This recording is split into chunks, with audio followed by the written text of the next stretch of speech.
Okay, we are live. Looks like I'm gonna do some checking and then make sure. Connecting live video. Okay, go live. All right, I'm checking everything to make sure we are good. Make sure I'm looking in the right place. Okay, video is starting.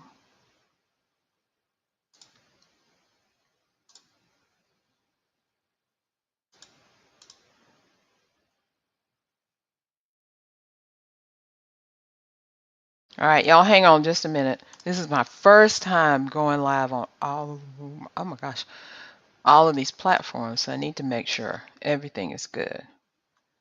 All right. I don't want to add graphics. Facebook's trying to make me do something I don't want to do. All right. There we go. Okay. I think I'm good now. All right, good. We're here. All right, good. Let me check one more thing on my Instagram to make sure I'm live there, and then it'll be good to go. Let's see. I have to go to this one. I hope everyone is having a great day today. Let's see. Okay. This one. Oh, yeah. All right. I am live. I'm live on. Hey, everyone. Thank you for joining in. And this is my first time actually going live on Twitter, YouTube, Instagram, and Facebook at the same time. I've been wanting to do it for a while, but I just didn't have the software together and all of that. But now I do. So now we're here. So now I got everything together. Whoop, let's get it on. All right, so I'm Carol J. Dunlop, your online WOW strategist. My husband and I run Creative Services International, and we create WOW websites for purpose-driven entrepreneurs and coaches. I should say just coaches, really, because coaches are entrepreneurs. I'm an entrepreneur and a coach. So I like to say coaches and entrepreneurs. And I hope you're having a great Friday. I hope you're staying cool. Because I was looking at the reports that it is burning up everywhere. Europe is burning down. The United States is crazy. The global warming is crazy. So just be careful out there. So I will be doing this every Friday, 1 p.m. WOW website Q&A. And I will be taking your questions. So if you want to send your questions in ahead of time, you can reach us on at CSI Corporation across all the platforms, except for YouTube. YouTube, we're still working on getting that CSI Corporation thing, and you can help us by subscribing to our channel. If you go to csicorporation.com/YouTube, you can subscribe to our channel. So we put up videos every week about how to create your own WOW website. And then we do this Q&A live. So mainly I wanted to do this on YouTube, but then I also want to do it, reach as many people as possible. That's what social media is for, right? Just outreach to as many people and platforms as you can, spreading your message. And so our message is we think that everyone should have a WOW website. What is a WOW website? A WOW website is a website that answers questions before you even think about them, welcomes you when you first land on the site, and makes you feel like you found this long lost friend that you didn't even know exists. And also, a WOW website offers you the solutions that you've been looking for. So if your website doesn't do that, doesn't give people that warm, fuzzy feeling like they've known you or you've known them forever and ever and ever, answer their questions, give them solutions, and is talking to a particular set of people, then please connect with us on any of these platforms that you're watching this on right now, and we will get you set up really quick. So today we're talking about how to get more traffic with your website. 3 keys. There's any number of ways that you can get more traffic to your website, but these are 3 keys that you need to put in place right away when you first start your website, really even before you start your website. And thinking about that, if you want a free planner, I have one for you. Just go to csicorporation.com/planner, and this will help you create your own Wow website. It tells you everything that you need to put in there. It talks about the graphics, the content, everything, the pages you need, all of that. So you can get started on your Wow website and make sure your content is spectacular so that you can attract the clients that you want so you can make the money that you need to make. All right, so the number one thing you need to do to get more traffic or even get traffic at all to your website is optimize your website for search. And what does that mean? It means make it friendly to Google. Google is like the number one search engine in the world. And guess what? They own the number two search engine in the world, which is YouTube. So number one and number two, you got to satisfy them.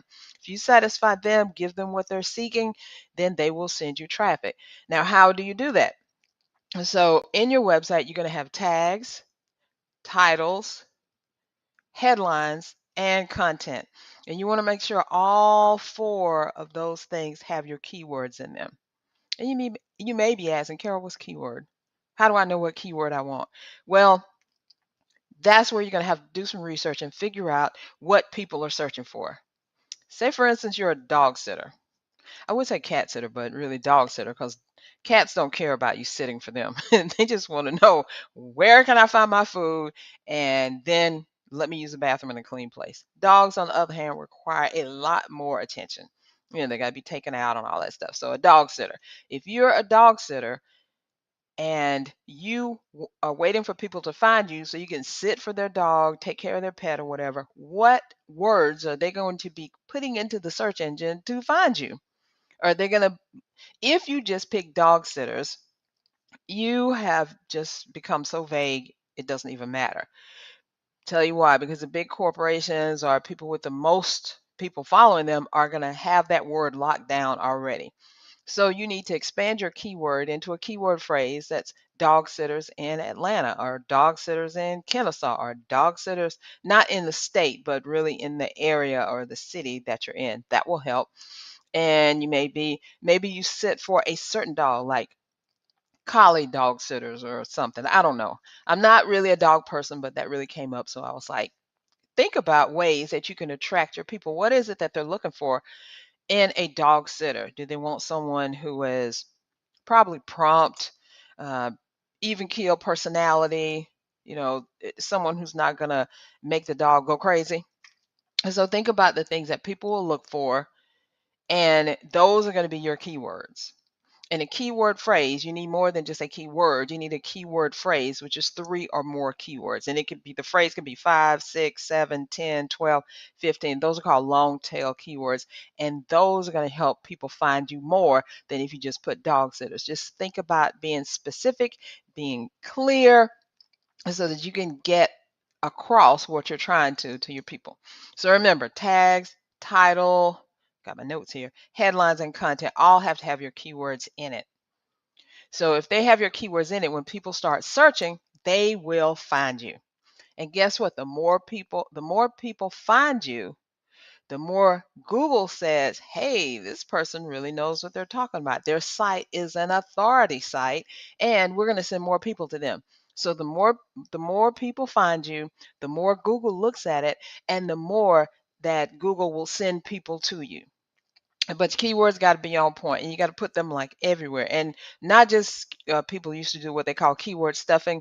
Like if you had one of your keyword phrases is a dog sitter in Texas or dog sitter in Abilene, then they would just put that all over their website, just word after word, just stuffing the keyword there as many times as they could.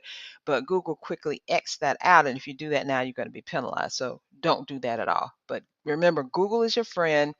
You can do some research to find out what Google wants. And when you give Google what it wants, if you feed that monster, then they will reward you.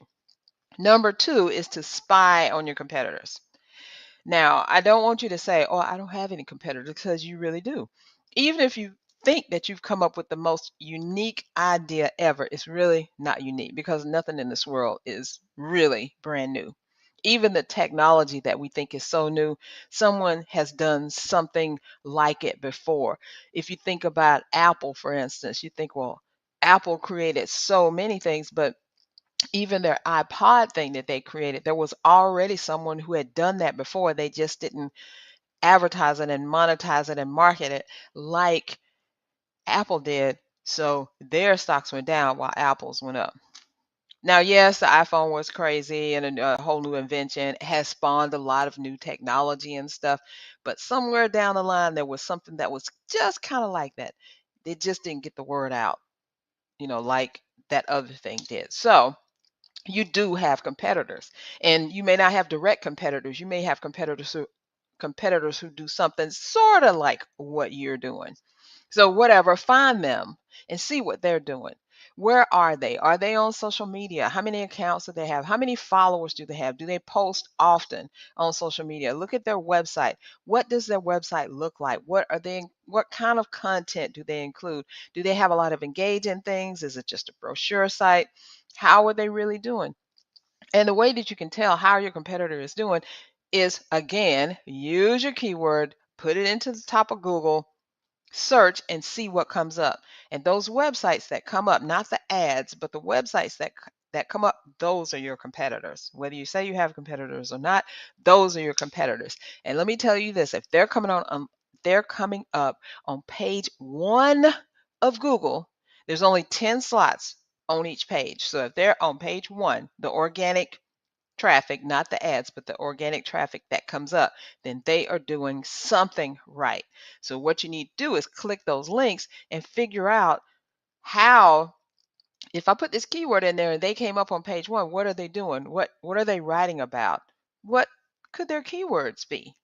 How are they doing what they're doing? So go and spy on them. Follow them. If they're on social media, follow them. See what they're talking about. How do they get people? How do they get people from social media back to their site? Because that's how they're really making the money. Having a lot of followers on social media is great and wonderful and awesome. But if you don't convert that into money, it's not going to help you at all. So I want you to, one way, I got something cool for you. One way that you can figure out where a site is ranking in Google, and it's called finding out their domain authority, or you'll see it abbreviated as DA, domain authority. You can go to Moz.com and download their free toolbar that they have and install it. It works, I think it only works on Chrome. Install it on your Chrome browser. And then every time, now you can turn it off and on because it gets kind of annoying if you leave it on all the time. But what will happen is when you're in research mode and you're trying to find your competitors and what they're doing and all that, and you're putting your keywords in there and you're looking at the sites that come back, turn that Moz bar on and it will show you what their DA or domain authority is, and it will give you a lot of information about that website so that you can do similar stuff on your website. And you want to look for websites that are 30, their DA is 30 and above. Now, of course, the big ones like if I had say Best Buy or maybe Petco or something. I'm just thinking about these big retailers. They're going to be probably 80 or 90. You want to look at above 30 and below, I think it's below 60. See what those websites are doing. Then you also want to look at the websites that are below 30. If you put in your keyword and the first page results comes back and you have some domains on there that are below 30, but they're on the first page of Google, you need to check them out really, really quick. See what they're doing, what they're talking about. How were they able to get on the first page of Google? Because it has to be their content. Their content, their keywords leading to the content is leading them right back where they are. So optimizing for search, make sure you're optimizing your pages, all your titles, all your content has your keywords all over the place, but it needs to make sense and it needs to flow in a conversation. It can't just be keyword, keyword, keyword. It has to be good information. So when the person lands on that site, that they know that they are welcome. I've just found my best friend in the world. Boom. The second thing is to spy on your competition and see what they're doing, both online, on their website, on social media, and even offline if you can, because if you go to the website, they're going to tell you if they're doing stuff off-site or offline. They're having meetups or whatever. That may not be the thing that you need to do, but you can see what they're doing anyway. The third thing that you need to do is blog. You need to be blogging. I need to be blogging. What does that mean? That means that you need to have a blog on your website and you need to be putting out a blog at least one time a week. If you're a business owner and your business is not blogging, then you need to put out a blog at least once a week. What that does, a blog is a way for you. I see somebody's messaging me and make sure that we're good. Yeah, we're good. We're good. We're good. We're good. All right. So a blog is a way for you to take a little piece of your brain and put it out there to everyone to let them know what you think, how you feel, what's going on in the world as it relates to your business, what's happening with you, what's happening with them. It's a way for you to stay on top of the trends. So when a trend comes out that you're really talking about, like this January 6th committee thing, are you in the political field or do you cater to politicians, or maybe you are someone who's an environmentalist and y'all have to interact with politicians, and you have a small company that's helping this little river stay afloat, stay clean or something like that, or maybe you're organizing some community efforts and your community or nonprofit efforts kind of key into that whole political thing. And so you want to make sure you stay on top of the trends and what's going on, and you want to be able to take those trends and ride that wave all the way to the bank. So if you can associate yourself with a trend that's out there right now, that is really good. So the main thing you need to do is you need to be interesting and be relevant. That's how you're going to associate yourself with the trends. And why blogging? Because Google loves blogs. And remember, I said Google is the #1 search engine. So if Google loves blogs, and I said #1, you need to please Google, they love blogs, and you need to get a blog and start blogging, putting pertinent information out there. So those are the 3 things that you can do right now to start getting more traffic to your website. And believe me, it will not take you a long time to do it. You just need to take some time to figure out what you're going to do, what your keywords are, put them out there, spy on your competitors, and start blogging. You could probably really start all this in like one day or one session. And remember, if you want a free way to get your wow website up and running, go ahead and download that free planning wow website planner that I have for you. And you can get that by going to csrcorporation.com/planner. All right, that's all I have for you today. This Friday, join me again next Friday when we'll have another pertinent information about your wow website and answering your questions. And again, if you have any questions, you can reach us across all social media platforms and let us know what your question is, and I will answer it here and give you the best and most updated information